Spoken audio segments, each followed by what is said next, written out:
30 नवंबर 2021। कभी सच को छिपाएं तो कभी बड़ी ही सच्चाई से झूठ पे झूठ बोल जाएं। मोदी जी के बारे में एक बात बड़ी फेमस है कि अगर वो कह रहे हैं कि दाहिने जाना है तो लोग अब समझ जाते हैं कि मोदी जी अब चाहे जहां चले जाएंगे मगर दाहिनी ओर नहीं जाएंगे। भारतीय इतिहास का ये पहला प्रधानमंत्री है जिसका भरोसा करना तो अब खुद इसके भक्तों ने छोड़ दिया है। और जो भक्त नहीं हैं वो तो पहले से ही मोदी के भरोसे का श्राद्ध करके पिंडदान कर चुके हैं। थैंक यू सीरीज में हम इनको 10 नए थैंक यू बोलने जा रहे हैं और एक एक थैंक यू इनके ताबूत की कील है, इनके पिंडदान के गोले हैं। तो शुरू करते हैं। Thank you number 1।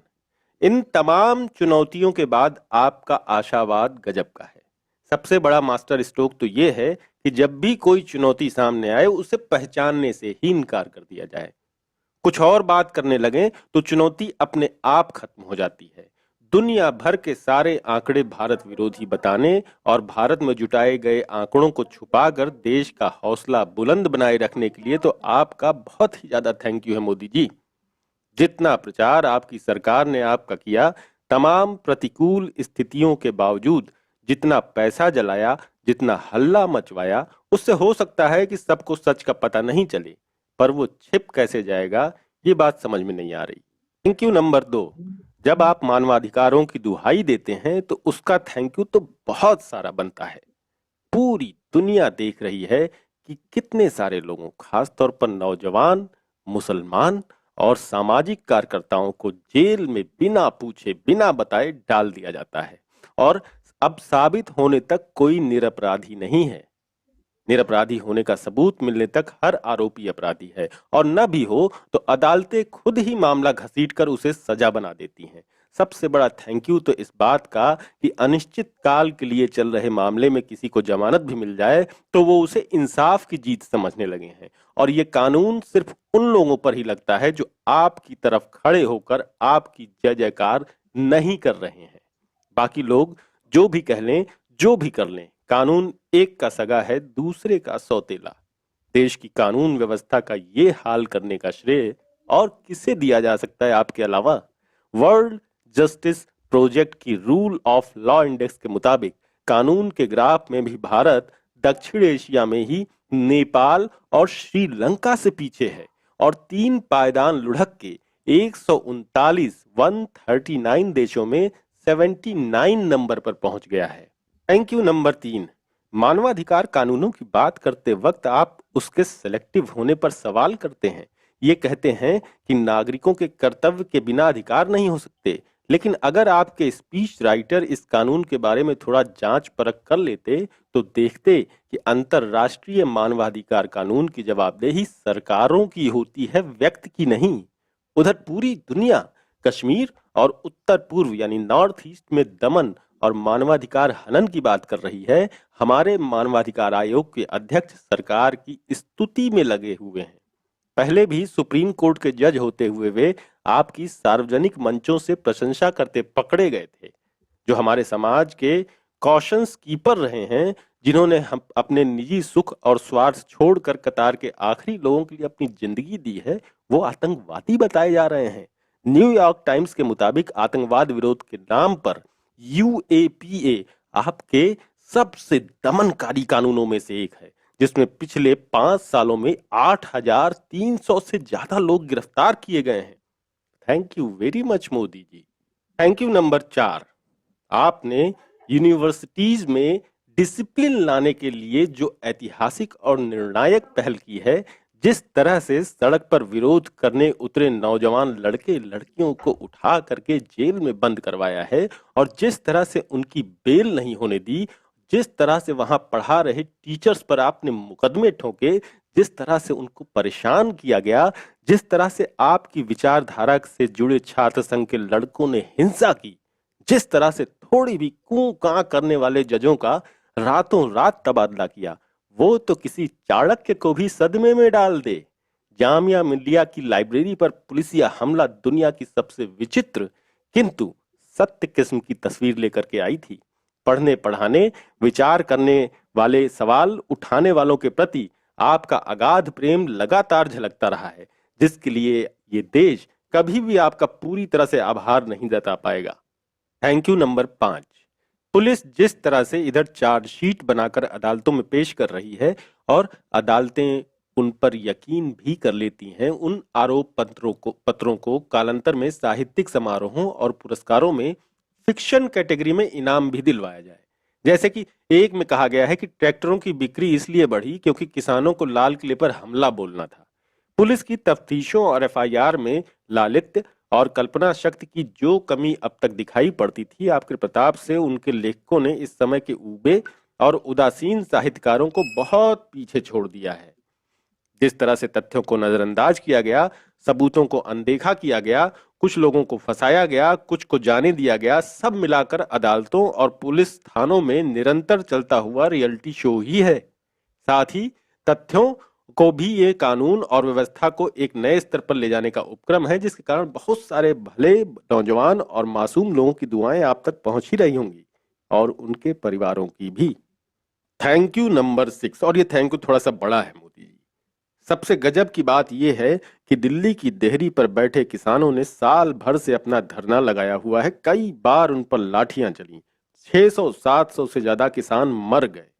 उन्होंने मोटे तौर पर बहुत ही शांतिपूर्ण तरीके से अपना आंदोलन चलाया और अपनी बात रखने की कोशिश की, लेकिन आपकी सरकार उस कानून को लेकर अपनी स्थिति पर डटी रही।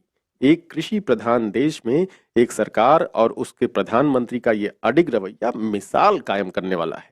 आपके नौकरशाह खुलेआम किसानों के सिर फोड़ने की बातें करते सुनाई पड़े। जब देखो तब उन पर हमले किए गए, उनके खिलाफ साजिशें की गई, जिनमें खुद आपके कृषि मंत्री शामिल समझे जा रहे हैं। एक राज्यपाल खुलेआम सरकार के विरोध में उतर आए हैं, आप ही की पार्टी के एक सांसद भी। आपकी वजह से ये सवाल लोगों के जहन में पहली बार आया है कि सरकार अगर किसान की नहीं है, उसके हितों की रक्षा नहीं कर सकती, उसकी बात नहीं सुन सकती, तो फिर ये सरकार किसकी है? इस हठधर्मिता की वजह से दुनिया के सबसे बड़े और लंबे आंदोलनों में इसकी गिनती होती रही है। और जैसा कि शाहीन बाग के जरिए हुआ था, इस आंदोलन ने भी ये साफ दिखा दिया कि जीवट वाली जनता पर सरकार जितना भी दुष्प्रचार कर ले, जितने भी डंडे भांज ले, उनके सर फोड़ने के कलेक्टरी हुक्म जारी कर दे, जितनी भी राह मुश्किल करती रहे, जीत तो उनकी ही होती है। आपने आजाद भारत और लोकतंत्र में सत्याग्रह की आत्मा को जिस तरह से मजबूत किया है, उसका थैंक यू जितना भी किया जाए कम ही पड़ेगा। Thank you number 7। प्रदेशों में चुनावों के आसपास नेपाल और बांग्लादेश जैसे पड़ोसी देशों में जाकर हिंदू मंदिरों में अर्चना, हिंदुओं की एकाएक चिंता करना भी एक तरह के मास्टर स्ट्रोक है।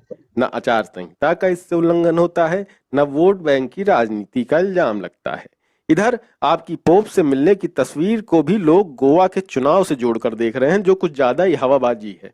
जिस बात में हवाबाजी नहीं है वो ये कि भारत की छवि को बनाए रखने के लिए देश के मुख्यमंत्रियों को विदेश जाने की इजाजत न दी जाए। थोड़ा बारीक है पर है तो मास्टर स्ट्रोक ही Modi ji. Thank you number 8। आपकी संवेदनशीलता के लिए कुत्तों की तरफ से भी बहुत सारा थैंक यू है मोदी जी। एक वक्त था कि आपको कुत्ते के गाड़ी के नीचे आने का भी दुख होता था, लेकिन लखीमपुर खीरी में एक मंत्री पुत्र की गाड़ी ने इरादतन किसानों की रौंद कर जो हत्या की, उस पर देश के प्रधान सेवक का एक बोल भी नहीं फूटा। मजाल है कि आपके ट्विटर और मन की बात में उनके बारे में कोई भी बात निकल जाए। किसानों को सरेआम धमकी देने वाला मंत्री अभी भी आपकी कैबिनेट में बना हुआ है। हालांकि वहां के तमाम नौकरशाहों का तबादला कर दिया गया। प्रजा के प्रति तंत्र की निष्ठा जो झलकती है, उसकी मिसाल दुनिया में शायद ही कहीं मिले। कहा तो ये भी जा रहा है कि टेनी को हटाएंगे तो उत्तर प्रदेश के ब्राह्मण वोट भाजपा को नहीं मिलेंगे, जो बेसिर पैर की बात है। यूपी के ब्राह्मण का तुष्टीकरण सिर्फ टेनी के पद पर बने रहने से होगा। आखिर आपकी पार्टी तो वोट बैंक की राजनीति से ऊपर और परे है। Thank you number 9। जिस साध्वी के गोडसे समर्थक होने की वजह से आप उसे मन से माफ नहीं कर पाए, वो आतंकवादी हमले में आरोपी को अदालत में बुलाए जाने पर खांसते हुए बीमार पड़ जाती है। संसद में व्हील चेयर पे घूमती है और फिर बीमारी के बहाने जमानत लेकर गरबा नाचने लगती है, कबड्डी खेलने लगती है। मन से माफ न करने के बाद भी अपनी पार्टी के सांसदों को अभिव्यक्ति की ये आजादी देना भी आपकी दरियादिली का परिचायक है। आप कहते हैं कि आतंकवादी हिंदू हो ही नहीं सकता।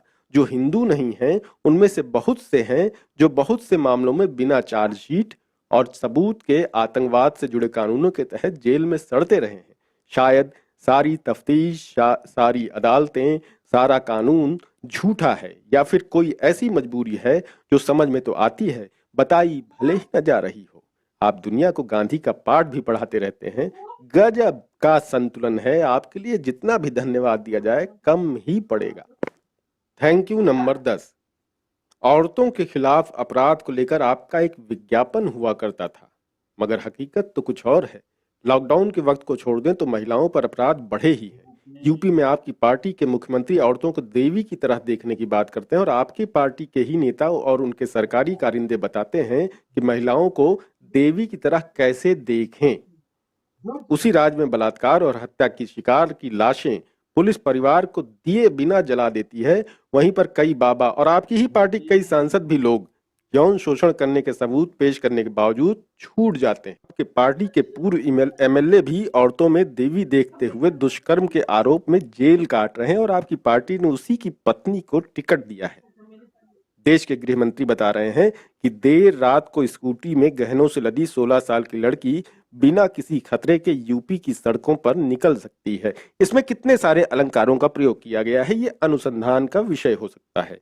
देश का ध्यान इस तरफ दिलाने का शुक्रिया तो बनता ही है, साथ ही उन स्पीच राइटर्स का भी जो कहां कहां की बात कर लेते हैं। खुद को क्लीन चिट देने वाले यौन शोषण के आरोपी एक चीफ जस्टिस को राज्यसभा का टिकट देना ये दिखाता है कि आपकी पार्टी कितना औरतों का सम्मान करती है और साथ ही कितना कानून जानने वालों का भी सम्मान करती है।